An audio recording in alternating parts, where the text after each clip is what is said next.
well, yes, the title of the talk, problem, qua problem. Yeah. And whenever you want.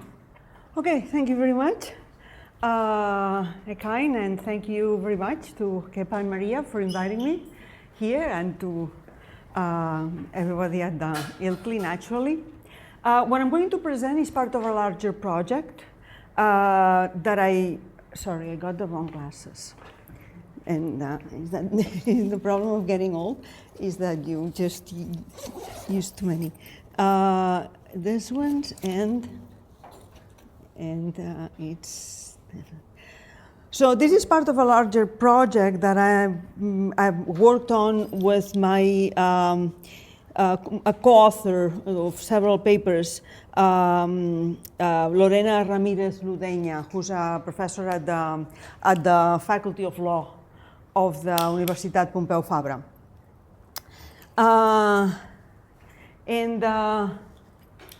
Just in case. And the title of the larger project is Who's Afraid of Indeterminacy? But here I'm going to concentrate mostly on the so-called qua problem. So-called because we don't think that it's a problem. And so that's why the title is problem, qua problem. Right. Okay, so I'm mostly going to be reading and interspersing things. You have a handout that may allow you to just follow the steps of the argument. All right, first, a fundamental principle of the theory of meaning. The philosophy of language has been dominated by the principle that meaning determines reference. And by meaning here we mean, we think that meaning is determined by the conventional use that a community makes of an expression. So the idea is that the conventional use of a term by a linguistic community determines the correct designatum or the correct domain of application of the term. Now, this is in principle an extremely plausible postulate because it's hard to deny that the way a community uses a term, its meaning determines whether an application of a term to an object or a sample is correct or incorrect. But in general, the principle has been interpreted as the claim that the meaning of a term determines its reference or extension once and for all. Namely, that whenever a term is introduced into a language as a meaningful term, the meaning of the term fixes in past, present, and future uses, and in all circumstances, a determinate extension. That if for some reason an instance that was excluded from the application of the term is at some point included, or vice versa, the meaning of the term has changed. Or that if a new object or sample is encountered, there is an entirely semantically correct decision as to whether the term should be applied to it or not. A term can change its meaning, but meaning does not leave open the domain of application. That's the idea. Now, this is an assumption that is neither here nor there as regards descriptivism and anti-descriptivism. It's shared by both descriptivist and anti-descriptivist theories of meaning. For a descriptivist, a cluster or a description constitutes the meaning of a term and it determines its domain of application. For any already encountered or newly encountered object, the description of the weight or the weighted cluster apply or they do not apply. And from an anti-descriptivist stance, the objective facts by virtue of which a term applies to something either hold or they do not. In either case, it is determined whether the object is or is not de facto under the extension of the term. And even a philosopher like such as Hilary Putnam, who broke some fundamental tenets of the theory of meaning, did not question the strong interpretation of the principle. For Putnam, there is a fact of the matter as to whether the English word water applies to a sample of a substance at any point in time, even if that fact may not be cognitively accessible to the speakers. The term water applies to samples of liquid with molecular structure H2O. And it did apply to samples with the same molecular structure before the time of Lavoisier. Remember that in the twin Earth case, he's talking about the use in twin Earth of water for XYZ, the use of water in Earth for H2O, and he says these people mean different things, even if the cognitive states are the same. But then there is a crucial step here. He says, let's roll the time back to the time before Lavoisier. And even then, they meant different things. Right? The meaning of the terms was different. All right, certainly not all changes in the extension of a term are changes in meaning. As John Perry has noted, the meaning of endangered species has not changed recently, even though its extension has changed in time. In a very nice paper that he published in an anthology on philosophy of law, he says, the fact that the extension of a phrase varies with time does not imply that the meaning of the phrase has changed. Bald eagles are now not an endangered species in the very same meaning of the phrase endangered species in which they once were endangered. And red-eared frogs are now an endangered species in the very same meaning of the phrase in which they once were not. So the meaning of endangered species determines an extension relative to time. It is nevertheless the case that in the past, present, and future, the meaning of the term determines a clearly defined set of objects as extension. So the idea is that water has always had samples of H2O in its extension. Endangered species has always had in its extension species that satisfy the same set of conditions. Similarly, some philosophers discussing a term such as marriage that designates a social kind have also taken the principle for granted, even if they have taken fairly opposed views as regards the semantic function of the term. For instance, Brian Epstein has argued that the word marriage, as it had been traditionally used, applied only to unions of woman and man, and that applying the term to same-sex marriages constitutes a change in its meaning. A welcome change, but a change in its meaning. Epstein says, at its core, in belief, in practice, in function, and in law, the old institution of marriage applied exclusively to opposite-sex couples, which is why the old institution is now being replaced with a better one. The word marriage is now undergoing a reference change. We are making a social decision to apply an old word to a new institution. We just decide to apply a completely new word, which would make it clear that it has a completely different meaning, but we're just reusing the word. On the other hand, Adele Mercier, who served as a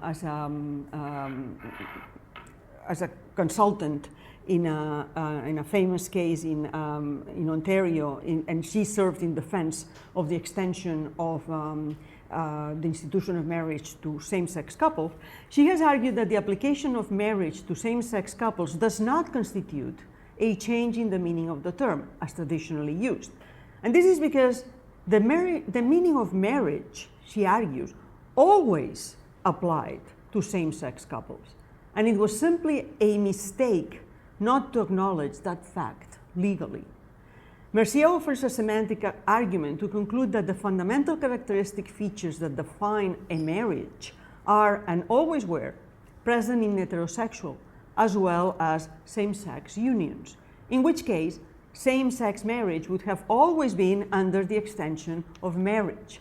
It would be like if for some reason I decided that we were not going to apply the term water to the water that came out of the fountains in Donostia just because of some political reason. No, that would be a mistake. That wouldn't make the thing not be water. Okay, now in spite of their deep disagreement about the semantics of marriage, of the term marriage, both Epstein and Mercier's stances subscribe to the principle that meaning determines extension once and for all. According to Epstein, it was determined by past uses of the term that same-sex unions did not fall under the umbrella of marriage, and hence a welcome change in the meaning of the word occurred when same-sex marriage was legalized and the extension of the term changed. According to Mercier, the meaning of marriage has always determined that same-sex couples fall same-sex couples fall under its extension. Now, notwithstanding the pervasive acceptance of the principle, some philosophers have highlighted some linguistic phenomena that appear to violate it. Phenomena that suggest that there is some level of indeterminacy as regards whether the application of a term to an individual object or to a sample is determined by the conventional use of the term, by its meaning. But in general, the reaction of semanticists is to shy away from indeterminacy and its dangerous consequences, anti-realism, among others. So against the voices of doom, we want to argue that some indeterminacy should not be seen as posing a radical threat to a coherent account of the meaning of terms, nor to the practices, including communicative practices, of linguistic communities. Some forms and levels of indeterminacy in the use of and application of terms are not troublesome, nor do they pose a threat to semantics. We live with them on a daily basis, and a correct theory of meaning should acknowledge that fact. So, let's talk about the qua problem. An allegedly problematic source of indeterminacy is the phenomenon that has been characterized as the qua problem, a problem proposed by Michael Devitt and Kim Sterelny in 1987 in the joint book, that has two versions, one for proper names and one for kind terms. This is how Devitt and Sterelny introduced the qua problem for proper names. They say, think of a grounding, a reference fixing, of the word Nana. The name was grounded in Nana in virtue of perceptual contact with her. But that contact is not with all of Nana. Temporarily, the contact is only with a time slice of Nana. Spatially, the contact is only with an undetached part of her. In virtue of what was the grounding in the whole Nana, not in a time slice or an undetached part of her. I mean, the language here may remind some of you of the Gavagai case by Quine, right? The undetached collection of undetached rabbit parts. I must say that this, as I say, this is part of a larger project on indeterminacy, and one of the things that we analyze in that longer paper is the Gavagai case. Now, in any case, observe that the description of the qua problem focuses on the act of fixing the reference of a proper name, and also, as we will see, a kind term. Namely, it focuses on a threat of indeterminacy at the moment in which an expression is introduced in a language as a meaningful expression. This will prove important later. Marga Reimer, in a paper published in 2020, has argued that the qua problem for proper names is a pseudo-problem. In her view, there is, I quote, a default psychologically motivated practice of naming only whole objects. So even if most of Nana's body, Nana, by the way, is a cat, in case it makes you feel a little better. So even if most of Nana's body is behind the door, and we only perceive her face, we are naming the whole of Nana. Now, Devitt, in a response to Marga Reimer, argues that Reimer's proposal does not constitute a solution. He points out that we often name temporal or spatial parts of objects or events. For instance, we can name a part of Barcelona, Ciutadella, or a stage of the French Revolution, Thermidor. So in his view, the qua problem is indeed a problem, and he upholds the solution that he and Sterelny proposed in 1987, which is the following. According to their solution, a descriptive categorical term must figure in the reference fixing situation, just as if to guide the name. So in the case of Nana, the categorical term associated might be something like animal or even cat, right? Now, let me make an aside here, because Devitt and Sterelny contend that the reliance on some categorical term or sortal is a concession to descriptivism. they say, our causal theory of proper names must be a descriptive causal theory. It has an element of descriptivism, he thinks. But is this really a concession to descriptivism? Mind you, I'm not trying to defend or endorse David's proposal for a solution to the qua problem, because I don't think that there is a problem. But I just want to ask, is this really a concession to descriptivism? Look, Kripke himself acknowledged that attributive elements might be present in dubbings. In fact, he even contended that reference can be fixed via a definite description, which is not just an attributive element, it's a description that determines a unique object. Right? But because the description does not figure, or the descriptive content does not figure in the truth conditional content, in his 1970 lectures on naming and necessity, he did not regard the acceptance of such dubbings as a concession to descriptivism, nor as a form of semi-descriptive approach. Moreover, as Devet and Sterelny themselves point out, the descriptive, or I would say attributive content that they postulate at the moment of introduction of the term need not be subsequently transmitted to other users of the name. You don't pass along the chain that it's an animal or that it's a cat. So finally, and this is something that we want to add, imagine that a few days after having dubbed Nana, relying on the categorical term animal, and after having had family and friends in the house, using Nana to talk about the furry thing scurrying around, we were to find out that Nana is a robot. Should we say that the dubbing was unsuccessful? We think that applying the very lessons of the argument that Michael David dubbed the error argument, we should say no, the dubbing was successful. There is a successful use of Nana. So the categorical element is not transmitted down the chain of communication, and it's not necessary to establish reference. So we think that if the qua problem is a problem, Devet and Sterelny's partially descriptive move is not a solution. Now, we will not try to adjudicate on the Devet-Reimer discussion. The relevant point for us is that Reimer, Devet, and Sterelny think that the problem is solved or dismissed because there is a way of securing that the determination of the reference of a name in a dubbing or rounding is determined without any doubt. When a name is introduced in a language, there is a fact of the matter that definitely determines what the name refers to. I should say that, in fact, Devet has come to regard the proposed original descriptivist or attributivist solution as, he says, an ugly idea. He doesn't like it. And he has ended up thinking, he tells me, that the problem is psychological, is not philosophical, and that the solution has to be at a psychological level. But he still thinks that it's a problem and that it should have a solution. This, we believe, is part of the dogma that meaning determines extension. When a referential expression is incorporated into a language, its reference or extension is determined once and for all.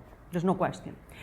And the same dogma operates also in the description of the qua problem for kind terms. Using spiny anteaters, an Australian little animal, as an example, Devet and Sterelny tell us the term is applied to the sample, qua member of a particular natural kind. Any sample of a natural kind is likely to be a sample of many natural kinds. For example, the sample is not only an echidna, but also a monotreme, a mammal, a vertebrate, and so on. In virtue of what is the grounding it qua member of one natural kind and not another? That's the problem. Now, the point is well taken. Imagine that we point to a tiger and we say, let's call this animal tiger. All animals that are relevantly similar, as Putnam would put it, to that paradigmatic sample should be classified as tigers. But what is the relevant similarity? Are the next lion and the next panther that come around relevantly similar, or only the next tiger? Is the snow tiger showing up a few days after the original golden tigers under the extension of the just introduced term tiger? Definitely, what the relevant similarity is may not be determined by the situation in which the term tiger is first introduced.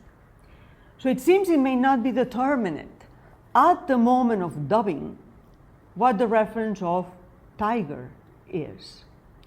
Devet and Sterelny strive for something in virtue of which the reference is fixed once and for all. They assume if the reference is not fixed, we do have a problem, the qua problem. Now, how much of a problem is the qua problem? In the case of kind terms described, there are observable effects of the divergence between naming, say, a species or a genus, or one species or a different one, that eventually will come to the fore. As long as golden tigers are the only predators around, there will be certainly no question what members of the community are talking about. These animals around, right? No communication breakdown when someone cries, there's a tiger around, be careful. But if someone uses tiger to refer to a panther, while other members of the community do not, the issue will be eventually resolved in the community. Now, one may certainly ask, when the members of the community say things such as, tigers are dangerous, and they have only encountered golden tigers, and this is before encountering a panther, what are they talking about? Tigers, or rather, tigers and panthers? Is it what they say? Isn't what they say indeterminate? Okay, I will give you just a taste of this because this is another different project. But we think that we need to thread carefully here. The terms that we use, the language that we speak, is fundamentally local. We talk about our environment and the things that surround us. Of course, our environment in this day and age is getting bigger and bigger. Maybe it's the whole galaxy, right? But who knows whether something on the other end of the galaxy that we're going to encounter someday is going to be such that we look at it and we think, look, it's relevantly similar in this and this way to these things that we call blah, but it also has these other differences. And there may be room for maneuver as to whether we want to apply the term to the thing or we don't want to apply the term to the thing. And that we think, and that's the part, what is part of the next project that we're going to undertake, that we think does not determine that when we use here and now the term, what we say is indeterminate, that we don't know what we're talking about. That's what we mean by semantic, what we mean by semantic locality. We think that there is no question. Oh, sorry, let me add another thing. That project, the issue about semantic locality and about when you encounter a new instance and then you decide, look, here we have a decision to make. Not to look back and say, oh, every use of this was entirely indeterminate. We don't know what we were talking about. The reason for this has to do in part with an issue that has to do with the philosophy of law. It does happen, and that my co-author is a philosopher of law. There is a school in philosophy of law according to which when a new instance or a new phenomenon shows up and a judge has to decide, and the judge has room for interpretation, the school of law that thinks that if there was room for interpretation, everything that happened before was entirely indeterminate. It was entirely discretionary. The judge decided this, he could have decided something else. And we're trying to argue that that is incorrect. And that's where the semantic locality comes up. Now, we think there is no question that the members of the community that have not encountered a panther are talking about the golden tigers they have around their village. The domain of the variables is also local. It is not indeterminate what they are talking about, even if it is open whether the panther that will show up down the road is or is not classified as a tiger. Semantic localism, we think, is a pervasive and important phenomenon. But as I say, its full exploration is beyond the scope of this project. It's something that we're going to undertake immediately after we finish this. Now, all this explanation is not satisfactory enough from the point of view of the traditional theorist. There has got to be something when the term tiger is introduced that determines whether panthers are under the extension of tiger or not. Now, in our view, finding that particular something, if possible, may well be theoretically very satisfying. But it is not clear that it corresponds to the reality of language and linguistic interaction among the members of a community.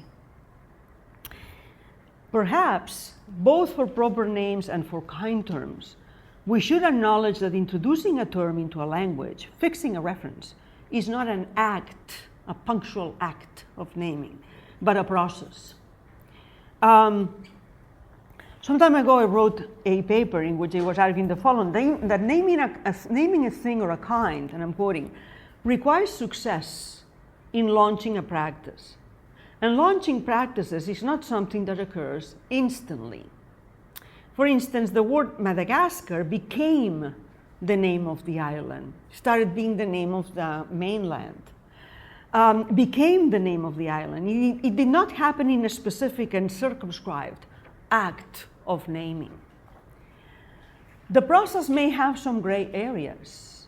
In cases like the Madagascar case, there may be uses for which it makes no sense to insist in determining what that particular use refers to, the island or the mainland, and asking at what point did Madagascar become the name of the island may make as much sense as asking at what point did the baby grow up, or at what point did the sick person become healthy. When you have a process, something that is really a process, you don't have definite lines, rarely have definite lines. Now, the qua problem is based on a highly idealized picture of language and reference fixing.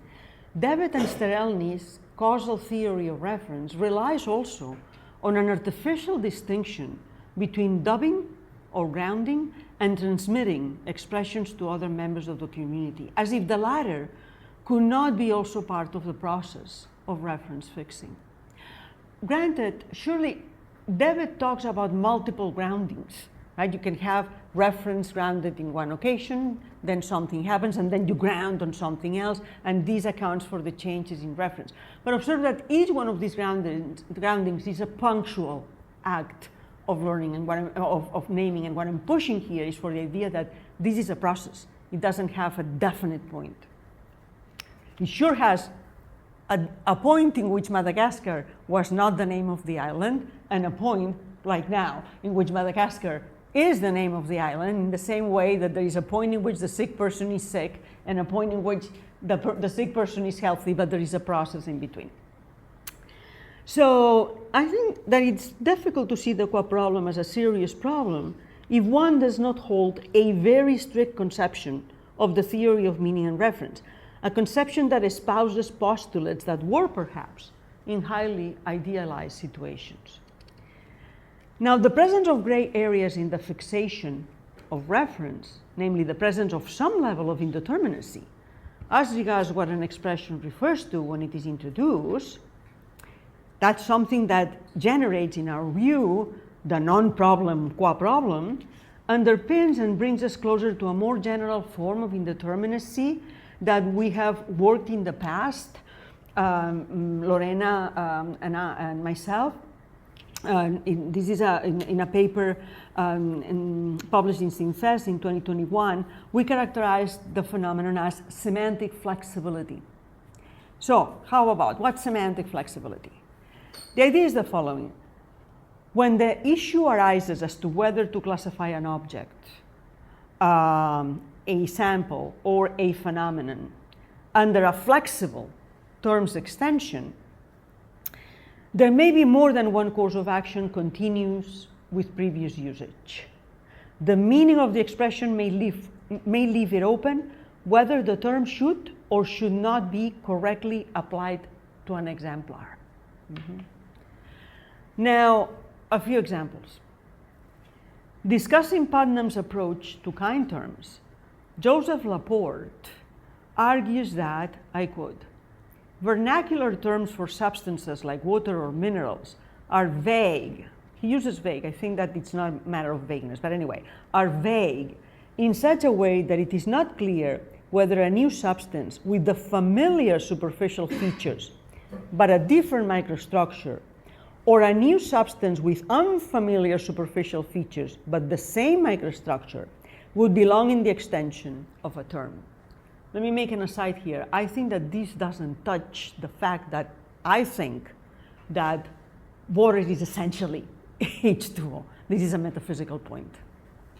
So I don't think that what Laporte is saying and what we are defending is incompatible with a form of essentialism. Anyway, now another interesting case has to do with the classification of cetaceans. In the first edition of Systema Natura, published in 1735, Linnaeus put whales and dolphins under the category Pisces as plagiuri, namely fish whose tails faced up and down instead of sideways. Now, certainly it would have been difficult to put them or classify them among other mammals, because at the time, mammals were under the category quadrupedia, and putting whales and dolphins under the category quadrupedia would have been a little strange. And pisces were aquatic creatures with fins. That was the definition that they had. Now, what happens in the 10th edition, published in 1758, just 23 years later, cetaceans were already classified as mammals under the class Mammalia. Now, you have this new class, Mammalia. We find the subclass Quadrupedia and the class Pinnata, under which we find cetaceans. There was, in fact, a famous legal dispute in 1811 that hinged on the classification of whales as fish or as mammals. It had to do something with paying tax for fish oil. For the vernacular use of the classification of whales as fish pervaded for years after the publication of Linnaeus' taxonomy in 1758. Mark Sainsbury has a very nice paper describing the case that appeared in Analysis, and Lorena and myself in 2020 we published another paper in which we discuss Sainsbury's and the case in a journal called Jurisprudence. Now, those cases, the Laporte and the cetaceans case, involve a reclassification of things that fall under a kind, induced by new discoveries and new decisions. And in every case, it seems that there was certain room for maneuver to just go with one way or another way, right? Often the issue also arises because the object or sample or phenomenon that provokes the question is newly encountered. It's not a reclassification of something that we have already encountered. The case of the application of marriage to same-sex couples mentioned above can be seen as an illustration of flexibility. In fact, the Spanish Supreme Court treated it as such arguing that both extending the domain of marriage to same-sex couples and refusing to extend it was equally compatible with what the Spanish Constitution says about the institution of marriage. So they left it to Parliament as a political decision. The meaning of marriage is fixed in the Spanish Constitution, and they saw it equally compatible to go either way, and they saw it as a political decision. In fact, the legal domain provides a host of interesting illustrations of flexibility. On February 6, 2024, the Washington Post published the story of Nina Jane Patel, whose avatar in Horizon venues created by Meta. I don't have the foggiest idea what these things are, but you know. Horizon created by Meta was surrounded by three male figures who, quote, touch her avatar's breasts and press their torsos rhythmically against her, the avatar, telling her that she wanted it. A fourth took photos of the incident in the app. Although all this happened in virtual reality, she, quote, was surprised to feel her real heart racing in the chest. Now, according to the article, these kinds of attacks are on the rise, and police are starting to treat them as such, as attacks. Interpol, this is a quote from the article, Interpol called on global police forces to develop protocols to address crimes committed in virtual reality, including sexual assaults. That was published in the Washington Post, and we last accessed it on February 2025. In any case, the domain of application of the term sexual assault, is it being extended to virtual reality? Will the courts of law treat those cases as sexual assaults? The jury is still out on that issue. It's just still in the making. But as you can see, even in real life, there is this issue about whether we're going to go one way or another way. Now, a similar case concerns the Spanish penal system, where the word violence that used to be reserved exclusively for physical violence in the penal course is in fact being applied to other cases such as psychological intimidation. This issue about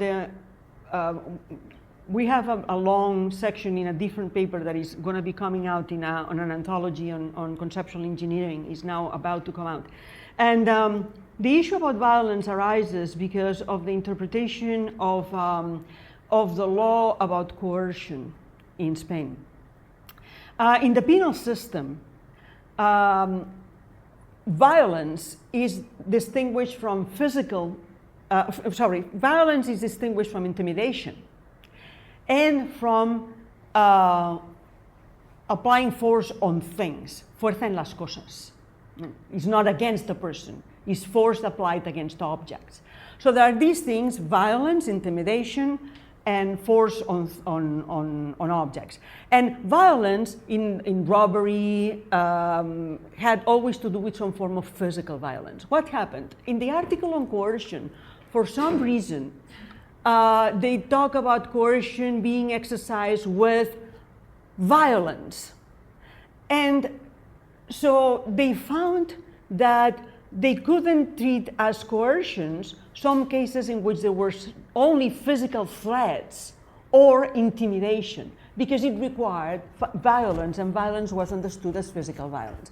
Now you're going to say, well, they could have rewritten the article on coercion that after all comes from 1947. Well, I don't know what to tell you. Sometimes they rewrite articles on the fly. Sometimes it seems that it's very difficult, and they say that it has to be approved by the whole parliament, and this is very complicated. So what happens? The notion of violence has been extended, and there are cases now in which, for instance, a man who refused to pay alimony to his wife was condemned under the heading of violence, economic violence, right? And also, violence was notoriously applied to the Catalan independentists for looking at the police forces with hatred and things like that.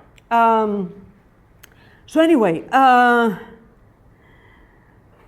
it's clear the notion of violence is being extended and applied to cases that originally were not under the extension of the term. However, in that case, the case of violence, it is not clear to us whether the final effect is an extension of the domain of application, or rather a different phenomenon that we have characterized as what we call tolerance, namely the introduction of more than one use for the term. It's a different phenomenon. It's like the phenomenon that you have, for instance, with the word fruit, that has a botanical use in which tomatoes are fruit, and a culinary use in which tomatoes don't fall under the category of use. This is not an extension. This is not flexibility. It's just the acceptance in the community that there's more than one use that is legitimate. So we don't know whether the case of violence is a case in which the interpretation in the penal code is extending the domain of application, or is actually creating concomitant uses, right? Whether it's flexibility or tolerance. Another case, the application of human body or part of a human body raises issues that suggest that the expression is flexible. I mean, even that expression is flexible, and that we are now at a crossroads as to what its extension should include. For instance, Neil Harbison, I don't know if you have heard about Neil Harbison. He's a Catalan-Irish artist born in Mataró, like Lamine Yamal, Neil Harbison. I mean, Mataró has something. He's the first officially internationally recognized cyborg.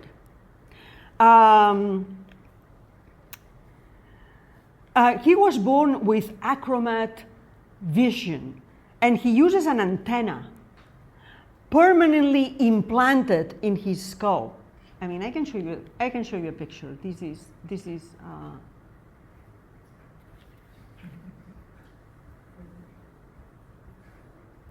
Okay, I think that you will see it.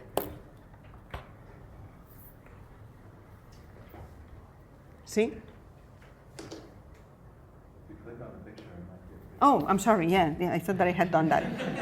Hey, it is not much bigger, but you see him? Yeah. So he has the antenna is permanently implanted in the skull. I'll tell you what it does.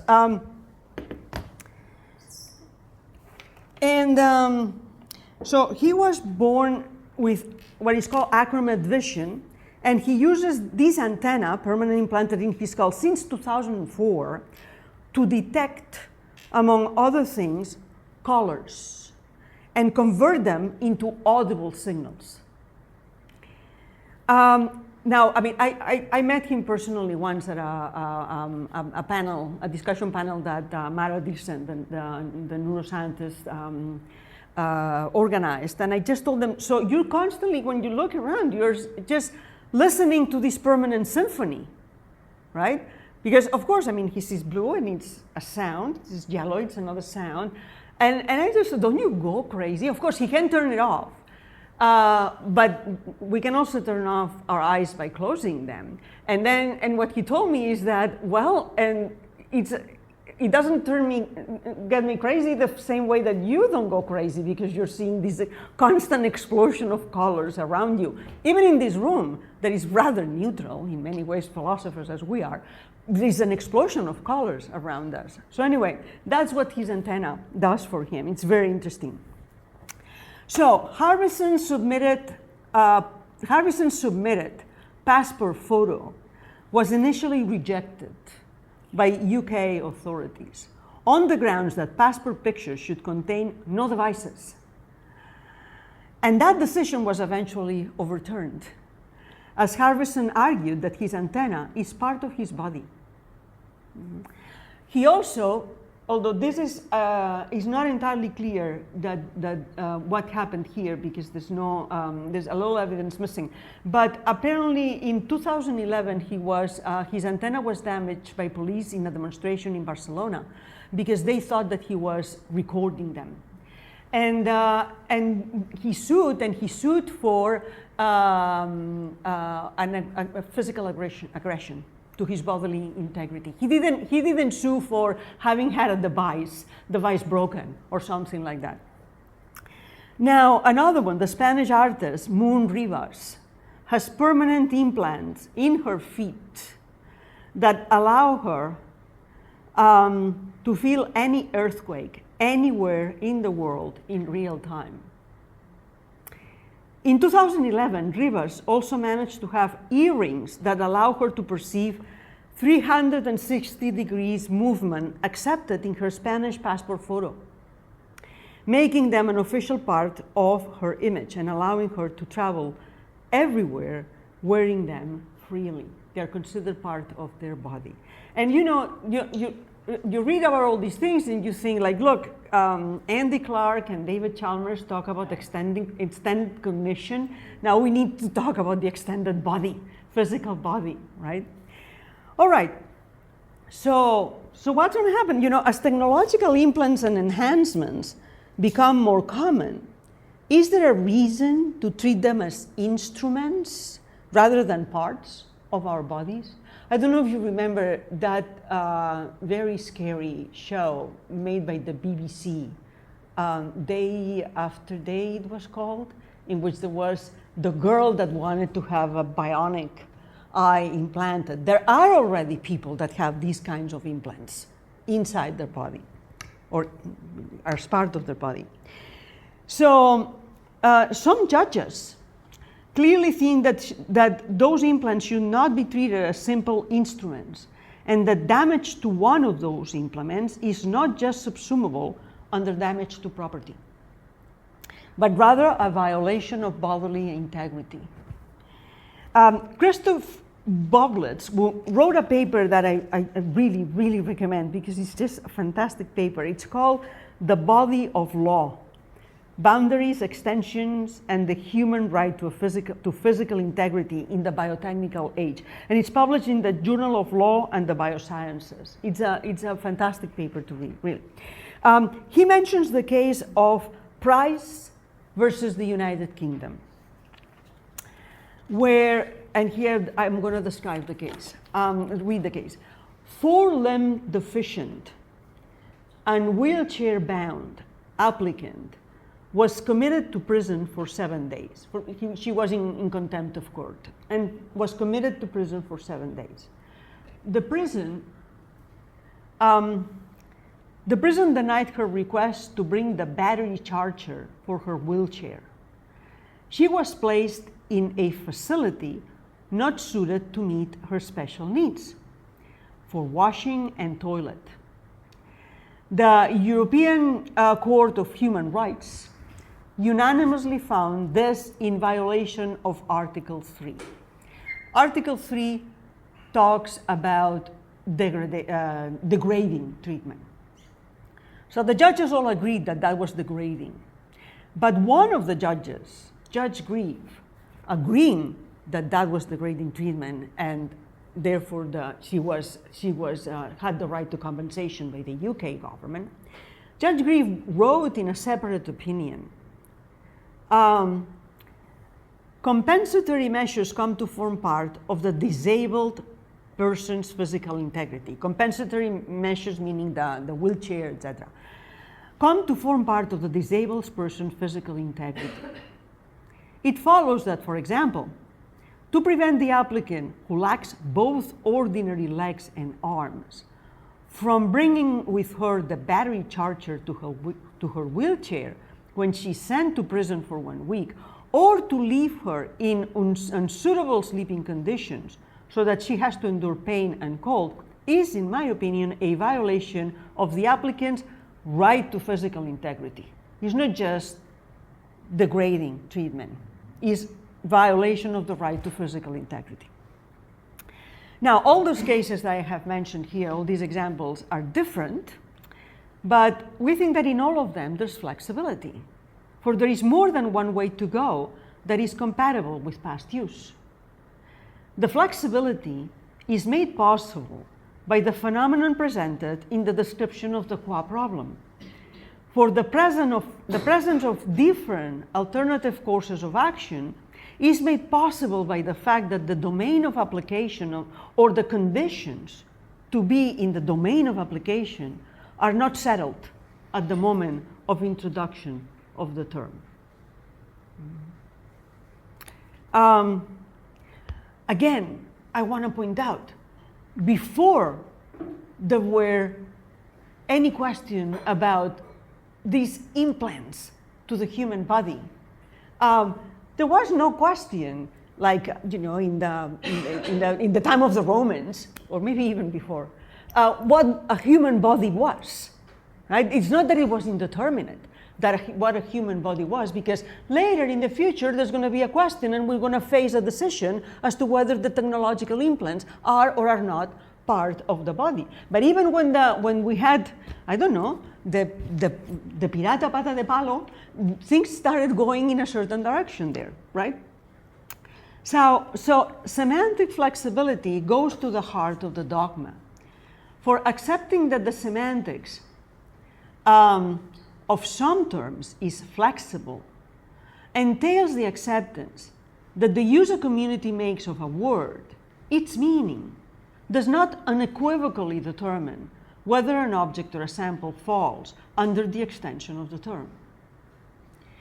Needless to say, the traditional semanticists will not see any reason to abandon the dogma. When the community makes a decision to apply a term in a certain way, either the community has preserved the meaning or it has changed it. For if the expression in question was meaningful to begin with, there was always a fact of the matter as to whether an application of the term to a sample was correct or incorrect. And in that regard, traditional descriptivists and traditional anti-descriptivists are in the same boat. For the former, the description or the cluster of descriptions that constitutes meaning must have changed.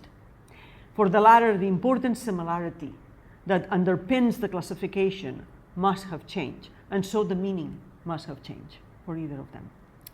But we think that there are too many cases that illustrate that we often are at a crossroads as regards the application of our terms in different realms and in different contexts, that different open avenues are consistent with the way we have been using meaningful expressions. And those are cases for which the most natural explanation requires the acknowledgement of a degree of indeterminacy. Thank you.